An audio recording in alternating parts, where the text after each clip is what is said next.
पाकिस्तान और इसराइल दुनिया की वो दो रियासतें हैं जो खालिस नजरियाती बुनियाद पर तकरीबन 1 साल के वक्फे से वजूद में आईं। दोनों ने अपने वजूद की बुनियाद मजहबी अकायद पर रखी और तवील जद्दोजहद के बाद दुनिया के नक्शे पर नमूदार हुई। जुग्राफियाई तौर पर हजारों मील के फासले पर होने के बावजूद इनकी नजरियाती साख्त इन्हें बराह रास्त एक दूसरे के मद्दे मुकाबिल ला खड़ा करती है। साजिशों के नतीजे में खिलाफत उस्मानिया के खात्मे के बाद सेहोनियों को अपनी रियासत के कयाम का मंसूबा अमल में लाने का मौका मिल गया, जबकि इस्लामी दुनिया के मरकजी इदारे यानी खिलाफत के खत्म होने से एक खला पैदा हो गया।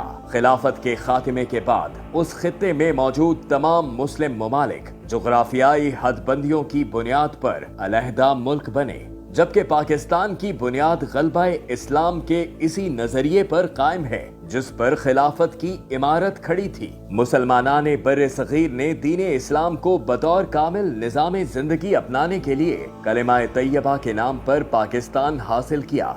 इसके बरक्स इसराइल की बुनियाद सिहोनियत पर है, जो यहूदियों के लिए मखसूस की गई सरजमीन के तसव्वुर के तहत ग्रेटर इसराइल के कयाम की तहरीक थी। यूं एक तरफ पाकिस्तान उम्मत मुस्लिमा की वहदत और इस्लाम की सरबुलंदी का नुमाइंदा है, तो दूसरी तरफ इसराइल यहूदी बालादस्ती और मुस्लिम खित्तों पर गलबे की कोशिश की अलामत है। यही नजरियाती तजाद दोनों को मुसलसल तसादुम की तरफ धकेल रहा है। दुनिया के मौजूदा हालात का तज्जिया किया जाए तो ये तसादुम अमली सतह पर भी नागुज़ीर दिखाई देता है। इसराइल अरबों को मुसलसल जारहियत का निशाना बना रहा है, जबकि कोई अरब मुल्क बराह रास्त उसका मुकाबला करने की पोजीशन में नहीं। गजा में जारी जुल्म और मशरिक़ वुस्ता की बिगड़ती सूरत हाल में मुस्लिम दुनिया अपनी नजरें पाकिस्तान पर मरकूज कर रही है। इसी के साथ साथ अहादीस नबवी सल्लल्लाहु अलैहि वसल्लम में मशरिक से काले झंडों वाले उस बड़े लश्कर के तस्वुर को सामने रखा जाए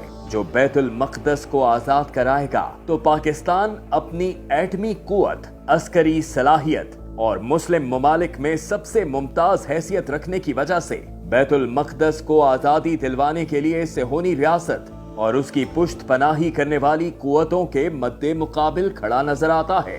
अब वक्त आ गया है कि रसूल अल्लाह सल्लल्लाहु अलैहि वसल्लम की बशारतों के मुताबिक खिलाफत अला मिनहाज नबुआ के मिशन की तकमील के लिए पाकिस्तान को आगे बढ़ना होगा और मुसलमानों की कयादत करते हुए न सिर्फ सेहोनियों की जारहियत को रोकना होगा, बल्कि उनकी पुश्त पनाही करने वाले अमरीका और भारत को जेर करके गलबा दीन के मिशन की तकमील के लिए भरपूर किरदार अदा करना होगा।